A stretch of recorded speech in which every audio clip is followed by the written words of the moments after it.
नमस्कार बालदोस्तांनो, मी दीपाली पाटील माझ्या E2A अर्थातच एज्युकेशन टू ऑल ह्या यूट्यूब चॅनलवर तुमचं सगळ्यांचं स्वागत करते. विद्यार्थी मित्रांनो, इयत्ता तिसरीच्या भाषेच्या पुस्तकात आपली पहिली कविता आहे रानवेडी. तर ही कविता आपण तालासुरात गाऊन घेऊया. पोर डोंगराव भाळली, त्याच्या नादी लागूनिया, अख्ख्या रानात पांगली.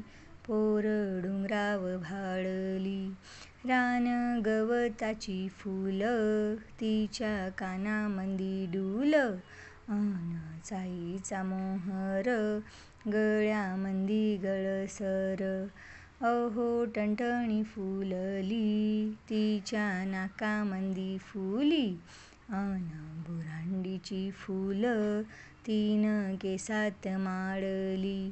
पोर डोंगराव भाळली, त्याच्या नादी लागूनिया, अख्ख्या रानात पांगली. पोर डोंगराव भाळली, पोर माळावर खेळली, अन वाऱ्यासंग बोलली. वड पारंबीचा झुला, तिचा गेला आभाळाला.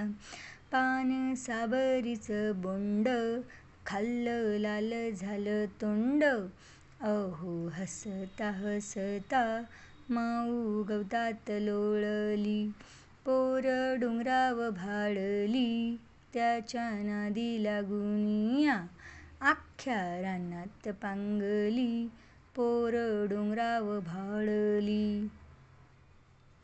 गाई दांडाच्या वाटान, चाली अंगत नेटान.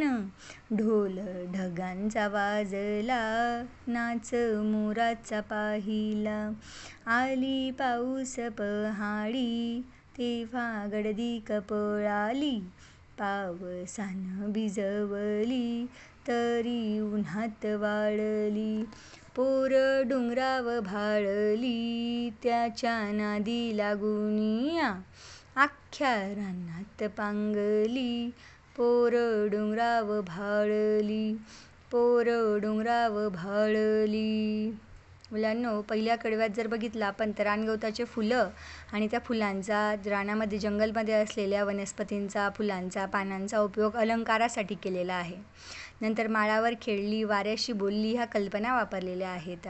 वड पारंबीचा झुला आभाळाला गेला, पान साबरीचं बोंड खाल्लं तर त्या मुलीचं तोंड लाल झालेलं आहे आणि हसता हसता ती मऊ मऊ गवतात लोळत आहे. तिसरं कडवं बघा. गाई दांडाच्या वाटानं, चाली अंगत नेटानं. गाई म्हणजे ती गाणं गाते, दांड म्हणजे गवत, गवताच्या वाटेनं ती चालते आणि गाणे गाते. चाली अंगत नेटानं. आणि तेवढ्यात ढोल ढगांचा वाजला. आता सध्या सगळीकडे पावसाळ्याचंच वातावरण आहे, आपला पावसाळा ऋतू सुरू झालेला आहे. तर ढोल ढगांचा वाजला आणि नाच मोराचा पाहिला, आणि त्या ठिकाणी मोर नाचत आहे. आली पाऊस पहाळी, तेव्हा गडदी कपाळाली. पाऊस जेव्हा डोंगरात पडला तेव्हा ती गडदीक म्हणजे एखाद्या ठिकाणी ती जाऊन उभी राहिली किंवा लपली.